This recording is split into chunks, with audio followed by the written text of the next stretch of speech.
அனைவருக்கும் வணக்கம். இன்று மார்ச் 14ஆம் தேதி வெள்ளிக்கிழமை இந்து தமிழ் நாளிதழோட எக்ஸாம் பாயிண்ட் ஆஃப் வியூவில் பார்க்க போகிறோம். இன்றைக்கி டேயில் என்ன டேன்னு பார்த்தீங்கன்னா, ஆல்பர்ட் ஐன்ஸ்டீன் அவர்களோட பிறந்த தினம். இன்று மார்ச் 14ஆம் தேதி பிறந்திருக்காரு. அவர் ரிலேட்டிவிட்டி அப்படிங்கிற தியரியை உருவாக்கியிருக்காரு. E=mc² அப்படின்னு சொல்லி அவரோட தியரியை சொல்லுவாங்க. ஸோ மார்ச் 14 ஆல்பர்ட் ஐன்ஸ்டீன் அவர்களோட பிறந்த தினம்.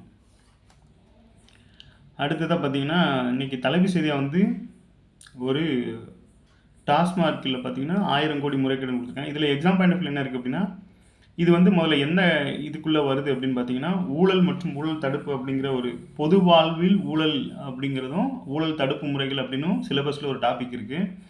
அதுக்கு கீழே பார்த்தீங்கன்னா, இந்த ஊழல் தடுப்பு பிரிவுகளில் ஒன்று தான் இந்த அமலாக்கத்துறை. இது பொருளாதார குற்றப்பின்னணி உள்ள இதில் புலனாய்வு விசாரணையை செய்வாங்க.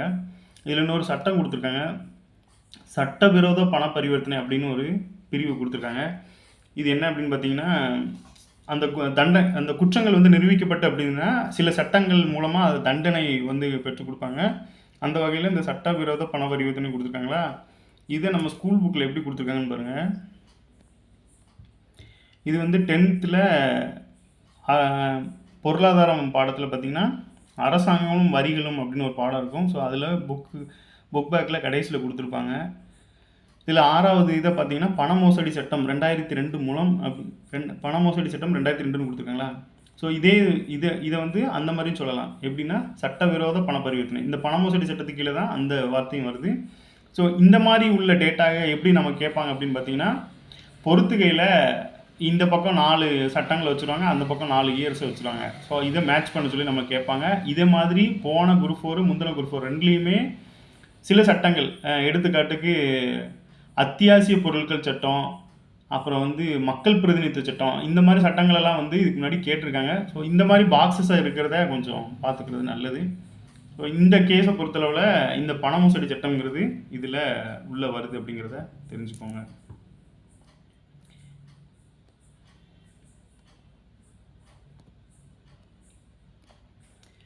அடுத்ததாக தமிழகத்தில் இன்று பட்ஜெட் தாக்கல் அப்படிங்கிற செய்தியை கொடுத்துருக்காங்க. பல்வேறு புதிய அறிவிப்புகள் வெளியாகும் என எதிர்பார்க்கப்படுகிறது. போன வாட்டி பார்த்தீங்கன்னா பட்ஜெட்லேருந்து 3 கொஸ்டின் கேட்டதுனால இந்த வாட்டி பட்ஜெட்டை கொஞ்சம் தெளிவாக பார்த்துடலாம். நாளைக்கு பட்ஜெட் செய்தியை பார்க்கும்போது அந்த ஓல்டு கொஸ்டினில் எப்படி கேட்டிருக்காங்க அப்படிங்கிறதையும் கொண்டு வந்துடுறேன். அடுத்து ஒரு சர்ச்சையாக ஒன்று என்னென்னா, இந்திய ரூபாய் குறியீடு ருபி சிம்பிளுக்கு பதிலாக ரூ அப்படிங்கிற வார்த்தையை இடம்பெற செய்திருக்காங்க. ஸோ இது சர்ச்சையாகிட்டு இருக்கிறதுனால இது சம்மந்தமான ஒரு டேட்டா என்ன அப்படின்னா, இந்த ரூபாய் சிம்பிள் கடந்து வந்த பாதை. இந்திய ரூபாய் குறியீடு பார்த்தீங்கன்னா, இந்தியாவின் அதிகாரப்பூர்வ நாணயமான இந்திய ரூபாயின் பணக்குறியீடாகும். இந்த குறியீடு இந்திய மக்களிடையே நடத்தப்பட்ட ஒரு திறந்த போட்டியின் மூலம் தேர்வு செய்யப்பட்டது. அதாவது வெளியில் ஓப்பன் சோர்ஸில் விட்டுட்டாங்க. இந்த வடிவமைப்பு இந்திய அரசுக்கு 15 ஜூலை 2018 அளிக்கப்பட்டது. இந்த ரூபாய் குறியீடு பார்த்திங்கன்னா, தேவநாகரி எழுத்தான அந்த ரா அப்படிங்கிறதையும் லத்தீன் எழுத்தான ஆரையும் இணைத்து உருவாக்கப்பட்டது அப்படின்னு சொல்லியிருக்காங்க. ஸோ இதுதான் இந்த சிம்பிள். அடுத்ததை பார்த்திங்கன்னா, மார்ச் 5, 2009 அன்று இந்திய குறியீடு ரூபாய் ஒரு குறியீடாக உருவாக்கும் போட்டி அறிவித்தது. 2010ஆம் ஆண்டுக்கான இந்திய வரவு செலவு திட்ட கணக்கின் போது நிதியமைச்சராக இருந்த பிரணாப் முகர்ஜி இந்திய ரூபாய் குறியீட்டு என்பதை முன்மொழிந்தார். அந்த குறியீட்டு இந்தியாவின் பண்பாட்டையும் பாரம்பரியத்தையும் கலாச்சாரத்தையும் பறைசாற்றுவதாகவும் இருக்க வேண்டும் என்று குறியிட்டிருந்தார். இதில் ஒரு 5 பேரை செலக்ட் பண்ணியிருக்காங்க. அதில் தமிழ்நாட்டை சேர்ந்தவர் தான் இந்த உதயகுமார் அப்படிங்கிறவர். ஸோ ஃபைனலாக அவரோட பரிந்துரையின் பெயரில் உள்ள அந்த சிம்பிளை தான் எடுத்திருப்பாங்க. ஸோ இந்த 5 பேரோட இதுவும் இறுதி சுற்றுக்கு போயிருக்கு. இதில் மொத்தம் பார்த்திங்கன்னா 3331 பேர் கலந்து கொண்டு இருக்காங்க. இது கடைசியாக ஜூலை 15, 2010 அன்று அமைச்சரவை கூட்டத்தில் இது அங்கீகரிக்கப்பட்டது அப்படிங்கிற செய்தியை கொடுத்துருக்காங்க. ஸோ இதுதான் கடந்த இந்த பாதை.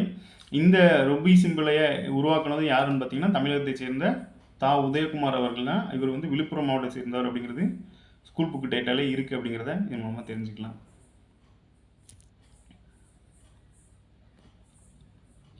இப்போ ஒரு நியூஸ் இருக்குது அப்படின்னு பார்த்தீங்கன்னா, அந்த நியூஸை நேரடியாக கேட்கணும் அப்படின்னு அவசியம் இல்லை. அது சார்ந்த மறைமுகமாக நம்ம ஸ்கூல் புக்கு டேட்டாலேயோ இல்லை வந்து out source means reference book. இப்போ பாலிட்டிலாம் எடுத்துக்கிட்டிங்கன்னா ஸ்கூல் புக் மட்டும் இல்லாமல் ரெஃபரன்ஸ் புக்லேயும் இருந்து அந்த சர்ச்சை சார்ந்த கேள்வி, எடுத்துக்காட்டுக்கு ஆர்டிகிள் 200ன்னு ஒன்று இருக்குது.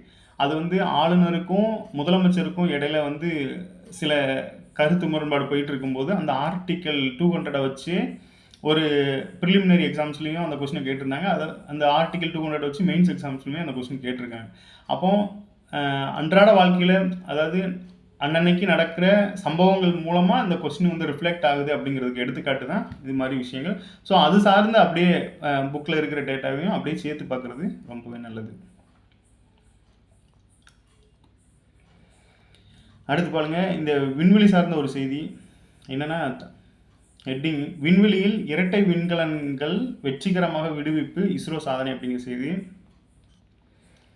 விண்வெளியில் பார்த்தீங்கன்னா, விண்வெளியில் வலம் வந்த ஸ்பெட்டெக்ஸ் அப்படிங்கிற இரட்டை விண்கலன்களை விடுவிக்கும் செயல்முறையான அன்டாக்கிங் அப்படிங்கிறது வெற்றிகரமாக இஸ்ரோ வந்து நடத்திருக்காங்க. இது எதோட இது சோதனை அப்படின்னு பார்த்தீங்கன்னா, விண்ணில் பாரதிய அந்தரிக்ஷா ஸ்டேஷன், அதாவது BAS அப்படின்னு சொல்கிறாங்க. BAS எனும் ஆய்வு நிலையத்தை விண்வெளியில் பார்த்தீங்கன்னா மற்ற நாடுகள் எல்லாமே அவங்க விண்வெளி ஸ்டேஷனை அங்கே வச்சுருக்காங்க. ஸோ இந்த வகையில் இந்தியாவும் தங்களோட விண்வெளி நிலையத்தை நிறுவும் முயற்சியாக தான் இந்த BAS அப்படிங்கிறது அமைய இருக்குது. இது வந்து 2035ஆம் ஆண்டுக்குள் நிறுவ இந்திய விண்வெளி ஆய்வு நிறுவனம் இஸ்ரோ வந்து திட்டமிட்டிருக்காங்க. இதற்காக பார்த்தீங்கன்னா 2028ஆம் ஆண்டு முதலே விண்ணில் வந்து ஒருங்கிணைக்கப்பட உள்ளன அப்படிங்கிற செய்தி கொடுத்துருக்காங்க. அப்போ இலக்கு எதை வச்சுருக்காங்க அப்படின்னா இந்த 2035 அப்படிங்கிற வருஷத்தை நினச்சிக்கோங்க. இதுக்கு பேர் பார்த்தீங்கன்னா பாரதிய அந்தரிக்ஷா ஸ்டேஷன், அந்தரிக்ஷா அப்படிங்கிறது ஞாபகம் வச்சுக்கோங்க. என்ன பேரில் இருக்குது அப்படிங்கிறது ஞாபகம் வச்சுக்கலாம். 2 அடுத்து வந்து 2028 இந்த பொருட்களெல்லாம் வந்து அனுப்ப ஆரம்பிச்சிருவாங்க. சின்ன சின்ன திங்ஸ்லாம் வந்து அனுப்பி அதை ஒருங்கமைக்கிற வேலையை பார்ப்பாங்க. இதை பாருங்கள், இந்த ஸ்பெட்டெக்ஸ் அப்படிங்கிறது இதோட சோதனை இதாக இருக்கா, அதோட அப்ரிவேஷன் என்ன கொடுத்துருக்காங்கன்னா ஸ்பேஸ் டாக்கிங் எக்ஸ்பிரிமெண்ட் அப்படின்னு சொல்லியிருக்காங்க. சோதனை அப்படிங்கிறத எக்ஸ்பிரிமெண்ட்னு கொடுத்துருக்காங்க. ஸோ அதோட அப்ரிவேஷன் கொடுத்துருக்காங்களா, இந்த மாதிரியும் கேட்கலாம், அப்ரிவேஷன் கூட கேட்கலாம். எனும் விண்வெளியில் விண்கலங்களை ஒருங்கிணைத்தல், விடுவித்தல், பரிசோதனை மேற்கொள்ள இஸ்ரோ முடிவு செய்தது. இதற்காக தலா 220 கிலோ எடை கொண்ட ஸ்பெட்டெக்ஸ் A, ஸ்பெட்டெக்ஸ் B ஒரு 2 விண்களை இணைச்சு பிரிக்கிற அப்படிங்கிற செயல் தானே. அப்போ AB அப்படின்னு சொல்லி 2 விண்கலன் செயற்கைக்கோளை வந்து ஏவிருக்காங்க, வடிவமைக்கப்பட்டன. இந்த 2 விண்கலங்களும் PSLV C-60 ராக்கெட் மூலமாக ஸ்ரீஹரிகோட்டாவில் வந்து ஏவப்பட்டிருக்கு. இது மூலமாக என்ன ஆயிருக்குன்னா, விண்வெளியில் டாக்கிங் தொழில்நுட்பத்தை கையாண்ட வந்து 4வது நாடாக இந்தியா வந்து பெருமைச்சு. மோஸ்ட்லி பார்த்தீங்கன்னா எல்லாத்துலேயுமே ரஷ்யா, அமெரிக்கா, சைனா இந்த 3 நாடுகளுமே இந்த விண்வெளி தொழில்நுட்பத்தில் டாப் 3 ரேட்டில் இருப்பாங்க. நம்ம வந்து 4வது இடத்துல இருக்கோம் அப்படிங்கிறது காமன் ரேட்டாக. ஸோ இந்த விண்வெளி டாக்கிங் தொழில்நுட்பத்திலே நம்ம 4வது இருக்கோம் அப்படின்னு கொடுத்துருக்காங்க. அடுத்து விண்கலன்களை பிரித்தல் அன்டாக் அப்படின்னு சொல்லியிருக்காங்க. மத்திய அறிவியல் துறை தொழில்நுட்பத்துறை இணையமைச்சரான ஜிதேந்திர சிங் அப்படின்னு கொடுத்துருக்காங்களா. இந்த இஸ்ரோ வந்து யாரோட கட்டுப்பாட்டில் இருக்குன்னு பார்த்தீங்கன்னா, அமைச்சரவைன்னு பார்த்தீங்க அப்படின்னா பிரதமர் கையில் தான் இருக்கும். அதாவது இது வந்து இஸ்ரோவும் சரி அணுசக்தி துறையும் சரி ஒரு சென்சிட்டிவான டிபார்ட்மெண்ட் அப்படிங்கிறதுனால ரெண்டுமே பிரதமரோட நேரடி கட்டுப்பாட்டில் இருக்கும். ஆனால் பிரதமர் மற்ற வேலைகளை பார்க்கறதுனால அதுக்கு ஒரு இணையமைச்சரை வச்சு அதன் மூலமாக கண்காணிக்கிறாங்க. அந்த இணையமைச்சர் தான் யார் அப்படின்னு பார்த்தீங்கன்னா இந்த ஜிதேந்திர சிங் அவர்கள்.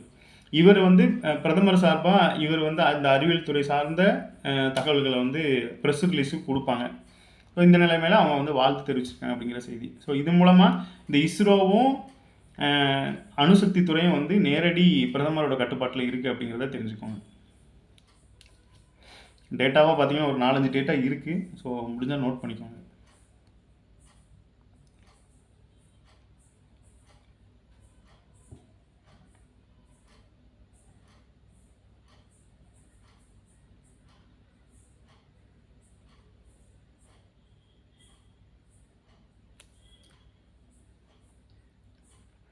இங்கே ஒரு டேட்டா என்னென்னா, பிரபல இசையமைப்பாளர் இளையராஜா வேலியன்ட் என்ற பெயரில் தனது முதல் சிம்போனியை லண்டனில் கடந்த மார்ச் 8 வெற்றிகரமாக அரங்கேற்றினார். இதன் மூலம் இந்தியாவில் இருந்து சிம்போனி இசையை எழுதிய உலக அளவில் அரங்கேற்றிய முதல் இசையமைப்பாளர் என்னும் வரலாற்றை சாதனை படைச்சிருக்காரு. என்னென்னா சமீபத்தில் லண்டனில் வந்து ஒரு இசை நிகழ்ச்சி நடந்துச்சு. அதில் வந்து இந்த சிம்போனி இசத்தை வந்து வாசித்து இளையராஜா அவர்கள் இசையமைச்சிருப்பாங்க. இதை வந்து என்ன சொல்லியிருக்காங்க அப்படின்னா, இந்தியாவிலிருந்து சிம்போனி இசையை எழுதி உலக அளவில் அரங்கேற்றிய முதல் இசையமைப்பாளர் என்ற வரலாற்று சாதனை வந்து படைச்சிருக்காங்க. அதற்கு வந்து தமிழக அரசு சார்பாக அவங்களுக்கு பாராட்டுகளை தெரிவிச்சிருக்காங்க அப்படிங்கிற செய்தியை தான் இதில் கொடுத்துருக்காங்க. இந்த மாதிரி ஒரு வரலாற்று சாதனை படித்ததுனால இது சம்மந்தமாக கேட்டாங்க அப்படின்னா இளையராஜாவை போட்டுருங்க. அடுத்து உலக ஜூனியர் செஸ் போட்டியில் வெற்றி பெற்ற தமிழக வீரர் பிரணாவுக்கு வந்து 20 லட்சம் உயரிய தொகை அப்படிங்கிறது. தமிழ்நாடு அரசு வந்து விளையாட்டுத்துறையை முக்கியத்துவம் கொடுக்குறாங்க அப்படிங்கிறதுக்கான ஒரு செய்தி தான். என்னென்னா, விளையாட்டுத்துறையில் நாட்டிலேயே சிறந்த மாநிலமாக தமிழகத்தை உருவாக்க பல்வேறு முனைப்பான நடவடிக்கைகளை தமிழக அரசு எடுத்து வருதுன்னு சொல்கிறாங்களா.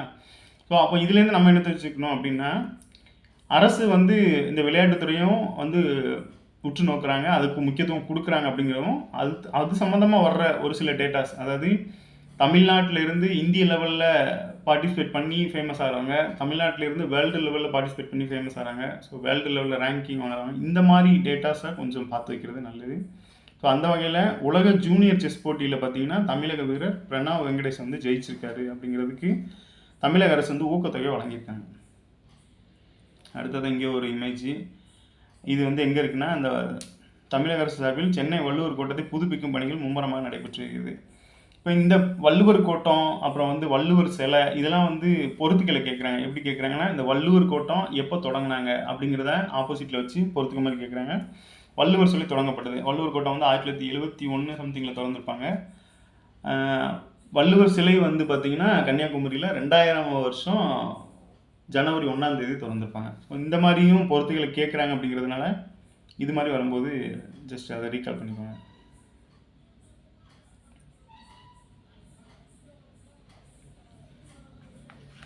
டார்ஜிலிங், இது ஒரு ஓல்டு கொஸ்டினில் கேட்டது.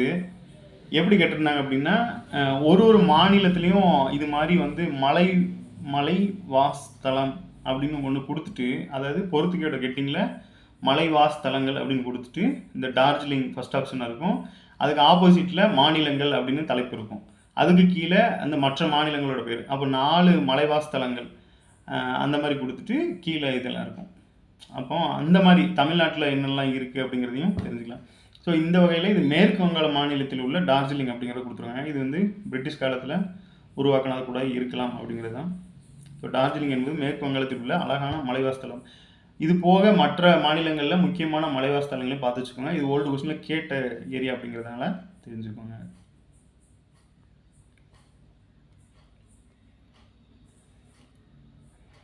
இங்கே பாருங்கள், விண்வெளிக்கு ஒருத்தர் வந்து டூர் கூட்டு போயிட்டு இருக்காரு. என்ன அப்படின்னு பார்த்தீங்கன்னா, பெரும் பணக்காரரான ரிச்சர்ட் பிரான்சன் வெர்ஜின் கிளாட்டிக் அப்படிங்கிற தனது விண்வெளி நிலையத்தின் VSS யூனிட் ராக்கெட்டில் இந்தியாவில் பிறந்த சிரிஷா பாண்டலா உள்பட 6 பேர் கொண்ட குழுவை 2021 ஜூலை 11ஆம் தேதி விண்வெளியை தொட்டு பூமிக்கு திரும்பினார்.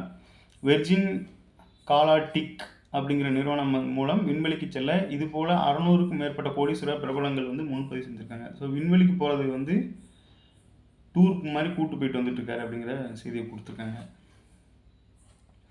தமிழக வரலாற்றில் முதன்முறையாக மாநில பொருளாதார அறிக்கை அப்படிங்கிற செய்தி. இப்போ பட்ஜெட் வேறு, இந்த மாநில பொருளாதார ஆய்வறிக்கை வேறு. இது என்ன பண்ணியிருக்காங்க அப்படின்னா, 2024-25க்கான தமிழ்நாட்டோட மாநில பொருளாதார ஆய்வறிக்கை. இது என்ன சொல்கிறாங்க அப்படின்னா, மாநில திட்டக்குழு சார்பில் முதன்முறையாக 2024-25ஆம் ஆண்டுக்கான தமிழ்நாடு பொருளாதார ஆய்வறிக்கை தயாரிக்கப்பட்டுள்ளது. இந்த ஆய்வறிக்கை முதல்வரும் மாநில திட்டக்குழுவின் தலைவரும் ஆன மு.க. ஸ்டாலின் அவர்கள் அப்படின்னு கொடுத்துருக்காங்களா. இது எதுக்கானது அப்படின்னா, போன வருஷத்துக்கான 2024-25க்கான ஆய்வறிக்கை. சரியா, பொருளாதார ஆய்வறிக்கை. இப்போ உங்களுக்கு எப்படி கொஸ்டின் கேட்பாங்கன்னா, மாநில திட்டக்குழுவின் தலைவர் யாருன்னு கேட்பாங்க, முதல்வர். ஸோ அந்த முதல்வர் இருக்கிறதுனால அவர் தான் இந்த ஆய்வறிக்கையை வெளியிட்டிருக்காரு. அப்போ இதுக்கு முன்னாடி இந்த ஆய்வறிக்கையில் வெளியே வரலை, அதனால் இது வந்து தமிழக வரலாற்றில் முதல் முறை அப்படின்னு சொல்லியிருக்காங்க. அப்போ நமக்கு நேரடியாக கேள்வி கேட்காட்டியும் இந்த மாநில திட்டக்குழுவோட தலைவர் யார் அப்படிங்கிற மாதிரி கேட்கலாம். அதோட துணைத் தலைவரோட பேரும் கொடுத்துருக்காங்க. அடுத்து பாருங்கள், மாநில திட்டக்குழுவால் தயாரிக்கப்பட்ட இந்த மாநில திட்டக்குழு தான் இதெல்லாம் தயாரிக்கிறாங்க. முதல்வரின் காலை உணவு திட்டம், அரசு பள்ளி மாணவர்களிடம் ஏற்படுத்தும் தாக்கம், அதோட இறுதி அறிக்கை, 10 மற்றும் +2 பொதுத் தேர்வு நடைமுறைகள் குறித்த ஆய்வு மற்றும் சென்னை மற்றும் அதன் சுற்று வட்டாரங்களில் உள்ள புலம்பெயர்ந்த தொழிலாளர்களின் வாழ்வியல் பற்றிய ஆய்வு ஆகிய 3 ஆய்வறிக்கைகளை பார்த்தீங்கன்னா முதல்வர் வெளியிட்டிருக்காரு. திட்டக்குழுவோட செயல் துணைத் தலைவர் யார் அப்படின்னு பார்த்தீங்கன்னா பேராசிரியர் ஜெயரஞ்சன் அவர்கள். அதாவது தலைவர் அப்படிங்கிற முறையில் முதல்வர் இருப்பார். ஸோ அதோட செயல் துணைத் தலைவர் யார் அப்படின்னு அதாவது எக்ஸிக்யூட்டிவ் தலைவர் யாருன்னு பார்த்தீங்கன்னா பேராசிரியர் ஜெயரஞ்சன் அவர்கள். தமிழகம் அவர் ஒரு ஸ்டேட்மெண்ட் சொல்லியிருக்காரு. என்ன அப்படின்னா, தமிழகம் முதல் முறையாக விவசாயம் சார்ந்த பொருளாதாரத்திலிருந்து விவசாயம் சாராத பொருளாதாரத்தை நோக்கி நகர தொடங்கியுள்ளது அப்படின்னு சொல்லியிருக்காரு. சொல்லிட்டு கீழே ஒன்று சொல்லியிருக்காங்க. என்ன அப்படின்னா, ஏஐ எனப்படும் செயற்கை நுண்ணறிவு ஏற்படுத்தும் தாக்கம் அப்படின்னு சொல்லியிருக்காங்க. எதிர்காலத்தில் பல்வேறு சவால்களையும் சந்திக்க வேண்டியுள்ளது. அவற்றில் ஒன்று ஏஐ எனப்படும் செயற்கை நுண்ணறிவு ஏற்படுத்தும் தாக்கம் அப்படின்னு சொல்லியிருக்காங்க. மற்றொரு சவால் மாறிவரும் தொழில்நுட்பம் சூழலுக்கு ஏற்ற இன்றைய மாணவர்களை எவ்வாறு தயார்படுத்த போகிறோம் அப்படிங்கிறது. ஸோ இதில் என்னென்னா, டெக்னாலஜிக்கு ஏற்றாப்புல அப்டேட் ஆகிறது. இன்னொன்று ஸ்டூடெண்ட்ஸோட எஜுகேஷன் இதை சொல்லியிருக்காங்க. அப்புறம் இன்னொன்று விவசாயம் மட்டுமே அப்படின்னு இருந்தது, அதிலிருந்து விவசாயம் சாராத பொருளாதாரத்துக்கு நோக்கி நகர்றோம் அப்படின்னு சொல்லியிருக்காங்களா. அடுத்து பாருங்கள், மாநிலத்தோட ஒட்டுமொத்த உற்பத்தியில் தமிழகம் 28% கடன் பெறலாம் அப்படின்னு சொல்லி 15வது திட்டக்குழுவோ வரையறை செஞ்சுருக்காங்க. ஆனால் நம்ம இது வரைக்கும் 26% தான் கடன் வாங்கியிருக்கோம் அப்படின்னு சொல்லியிருக்காங்க. அப்போ 15வது திட்டக்குழுவின் படி மாநிலங்கள் எவ்வளவு கடன் வாங்கிக்கலாம் அப்படின்னா, அவங்களோட மொத்த மாநிலத்தோட ஒட்டுமொத்த உற்பத்தியில் 28% வரைக்கும் கடன் வாங்கிக்கலாம் அப்படின்னு சொல்லியிருக்காங்க. அந்த வகையில் தமிழ்நாடு 26% தான் கடன் வாங்கியிருக்காங்க அப்படிங்கிற செய்தியும், இதர மாநிலங்களுடன் ஒப்பிடும்போது தமிழகம் ஒட்டுமொத்த உள்நாட்டு உற்பத்தியில் அதிகமாகவும் இருக்காங்க அப்படிங்கிற செய்தியும் கொடுத்துருக்காங்க.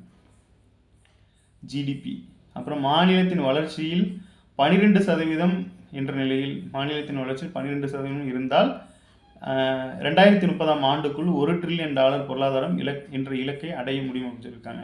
ஏற்கனவே இது பார்த்தது தான்.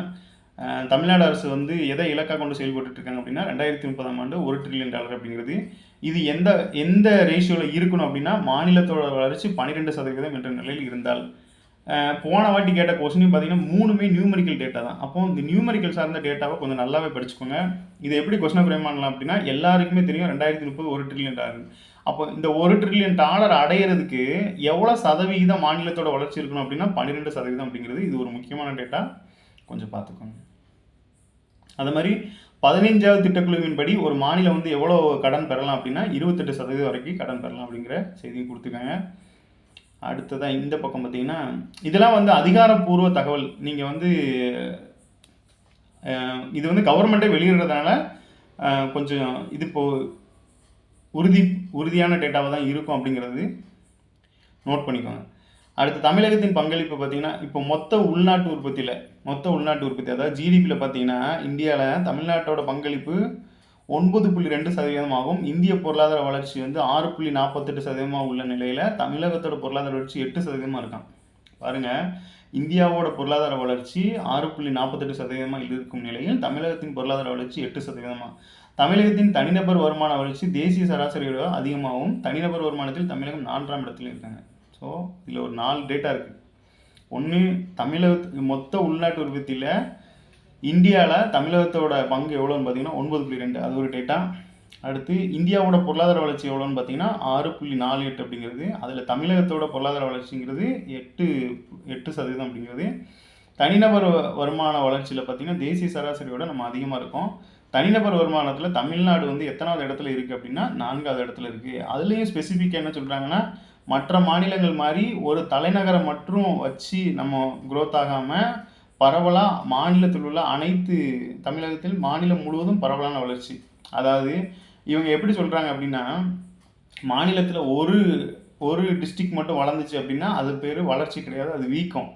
அதே எல்லா டிஸ்ட்ரிக்டும் சேர்ந்து வளருது அப்படின்னா அதுதான் உண்மையான வளர்ச்சி அப்படிங்கிறது தான். தமிழகம் மாநிலம் முழுவதும் பரவலான வளர்ச்சி உள்ளது அப்படிங்கிறதையும், மற்ற மாநிலங்கள் மாதிரி ஒரு பெருநகரத்தை மட்டும் வச்சு சார்ந்தது இல்லை அப்படிங்கிற செய்தியும் கொடுத்துருக்காங்க. ஸோ இதில் நிறைய டேட்டாஸ் இருக்கிறதுனால கொஞ்சம் பார்த்துக்கோங்க. இதுதான் பார்த்தீங்கன்னா நமக்கு ரிஃப்ளெக்ட் ஆகும். எதில் வரும், இந்திய மற்றும் தமிழக பொருளாதாரம் அப்படின்னு சொல்லி அழகு 5ல் கொடுத்துருப்பாங்களா. ஸோ அதில் பார்த்தீங்கன்னா மத்திய மாநில அரசுகள்னு கொடுத்துருப்பாங்க பொருளாதாரம் சார்ந்து. ஆனால் நமக்கு வந்து மாநில அரசோட பொருளாதாரம் சார்ந்த செய்திகள் தான் அதிகமாக இருக்கும் அப்படிங்கிறதுனால அதில் ஒரு 20 மார்க் கொடுத்துருக்காங்க. அதை கண்டிப்பாக படிச்சுக்கோங்க. ஸோ அது கரண்ட் அஃபேராகவும் வரலாம், ஸ்டாட்டிக் டேட்டாவும் வரலாம். ஸோ இந்த மாதிரி வரும்போது தகவல்கள் இதெல்லாம் வந்து அரசோட ஆதாரம் மாதிரி தான். ஸோ அந்த மாதிரி எடுத்துக்கிறது நல்லது.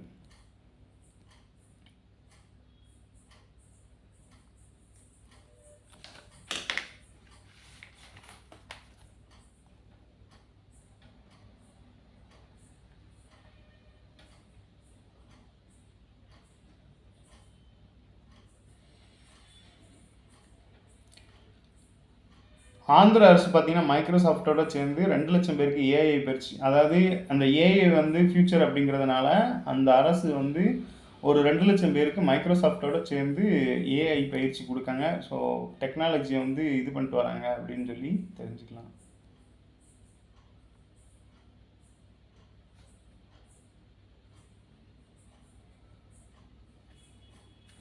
சுனிதா வில்லியம்ஸ் பற்றி ஒரு டேட்டா கொடுத்துருக்காங்க. இது வந்து சுனிதா வில்லியம்ஸ் யார் அப்படின்னா, அவங்க இந்தியா வம்சாவளியை சேர்ந்த ஒரு பெண்மணி. அவங்க வந்து சர்வதேச விண்வெளி நிலையத்தில் இருக்காங்க. சர்வதேச விண்வெளி நிலையத்தில் இருந்து என்ன பண்ணுறாங்க, முதல்ல அவங்க எதில் சர்வதேச விண்வெளி நிலையத்துக்கு போனாங்க அப்படின்னா, போயிங் ஸ்டார்லைனர் அப்படிங்கிற அந்த இதில் தான் போயிருக்காங்க. அந்த விண்கலத்தில் தான் போயிருக்காங்க. இதில் பார்த்தீங்கன்னா இவங்க ஜூன் 5ஆம் தேதி கடந்த ஆண்டுனா 2024 ஜூன் 5ஆம் தேதி சர்வதேச விண்வெளி மையத்துக்கு சென்றாங்க. 10 நாட்கள் ஆய்வு செய்துட்டு ரிட்டர்ன் வர்ற நிலைமையில் இப்போ வரைக்குமே அவங்களால வர முடியல. ஸோ அங்கே தொழில்நுட்ப கோளாறு நிறைய நடந்துட்டு இருக்கிறதுனால அவங்க வந்து பூமிக்கு திரும்புவதில் பிரச்சனை ஏற்பட்டிருக்கு. இதில் சமீபத்தில் அமெரிக்க அரசு அந்த இஸ்ரோ வந்து நாசா வந்து என்ன வெளியிட்டிருக்காங்க அப்படின்னா, சர்வதேச விண்வெளி நிலையத்திலிருந்து மார்ச் 19ஆம் தேதி டிராகன் விண்கலம் மூலமாக அமெரிக்காவை சேர்ந்த சுனிதா வில்லியம்ஸ் மற்றவங்களும் வந்து பூமிக்கு திரும்புவாங்க அப்படின்னு சொல்லி ஒரு இதை கொடுத்துருக்காங்க. ஸோ இதில் நம்ம தெரிஞ்சுக்கிற வேண்டியது என்னென்னா, இவங்க வந்து இந்தியா வம்சாவளியை சேர்ந்தவங்களாக இருக்கிறதுனால இவங்க போன அந்த விண்கலனோட பேர் போயிங் ஸ்டாரு. இவங்க ரிட்டர்ன் வரப்போகிற அந்த விண்கலனோட பேர் டிராகன் அப்படிங்கிறதையும் வச்சுக்கோங்க. இவங்க வந்து இந்திய வம்சாவளியை சேர்ந்தவங்க. இவங்க அந்த சர்வதேச விண்வெளி நிலையத்துக்கு போன டேட் எதுன்னு பார்த்தீங்கன்னா 2024 ஜூன் 5 அப்படிங்கிறத ஞாபகம் வச்சுக்கோங்க. ஸோ இன்றைக்கி செய்திகள் அவ்வளோதான். மீண்டும் நாளை சந்திப்போம். நன்றி.